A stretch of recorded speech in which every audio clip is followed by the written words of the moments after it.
Assalamualaikum warahmatullahi wabarakatuh. Perkenalkan, nama saya Brian Eka Cahyamiarta, NIM 01221036, Program Studi Manajemen, mata kuliah Etika Bisnis.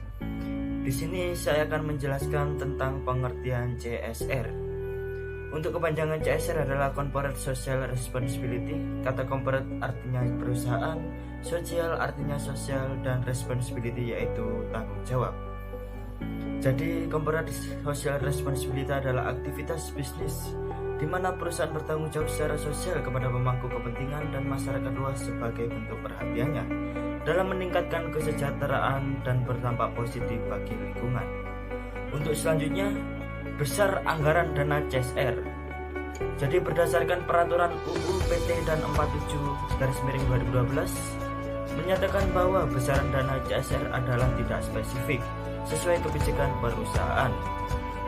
Meskipun demikian, biaya CSR wajib tetap dikeluarkan, diperhitungkan, dan dianggarkan oleh perusahaan sesuai dengan kepatutan dan kewajaran. Hal ini tercantum dalam UU 40/2007 pasal 74 ayat 2. Namun tidak dipungkiri, kebijakan ini juga bergantung pada peraturan daerah setempat. Seperti contoh, daerah Kalimantan Timur mengatur besaran dana CSR adalah minimal 3% dari laba bersih perusahaan tiap tahunnya. Dan ada juga manfaat-manfaat CSR.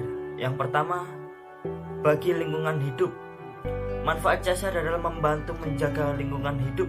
Suatu perusahaan diminta tidak mengejar keuntungan dalam jangka waktu tertentu, namun harus aktif berkontribusi terhadap kualitas lingkungan melalui dana CSR perusahaan. Yang kedua, bagi masyarakat. Manfaat CSR adalah untuk berkontribusi dalam masyarakat. Untuk selanjutnya, yang ketiga, bagi perusahaan. Manfaat CSR adalah membantu perusahaan dalam meningkatkan citra di mata masyarakat. Ketika nama perusahaan terbentuk baik di mata masyarakat, maka proses branding juga akan lebih mudah, terutama jika target masyarakat yang merasakan CSR berskala nasional. Yang keempat, bagi pemerintah. Manfaat CSR adalah mendukung program-program pemerintah terkait kemajuan bangsa dan negara. CSR adalah aksi sosial yang dilakukan oleh perusahaan terhadap masyarakat. Untuk selanjutnya, adapun jenis-jenis CSR untuk dilakukan. Yang pertama, rehabilitasi alam. Jenis CSR adalah bidang rehabilitasi alam. Perusahaan memiliki tanggung jawab besar terhadap penjagaan alam, terutama bagi perusahaan produsen limbah. Yang kedua, pengolahan limbah berwawasan lingkungan.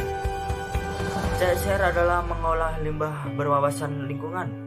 Pengelolaan ini diharapkan dapat meminimalisasi toksisitas limbah, sehingga saat dibuang limbahnya, limbah tidak menimbulkan kerusakan ekosistem atau lingkungan. Yang ketiga, filantropi. Jenis CSR adalah filantropi. Kegiatan filantropi merupakan aktivitas kemanusiaan demi menolong orang yang membutuhkan. Bentuk kontribusi filantropi beragam, mulai dari penggalangan dana melalui donasi, membuka kampung wirausahawan, bantuan dana UMKM, dan lain sebagainya. Yang keempat, penggunaan sumber energi terbarukan.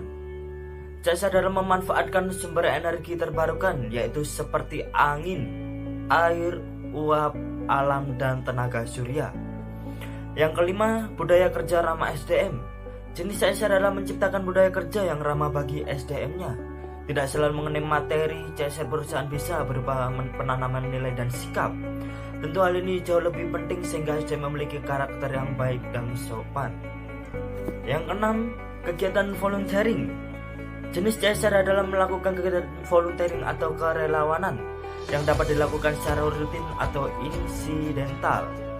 Dan yang terakhir atau yang ketujuh, pemberdayaan ekonomi karyawan.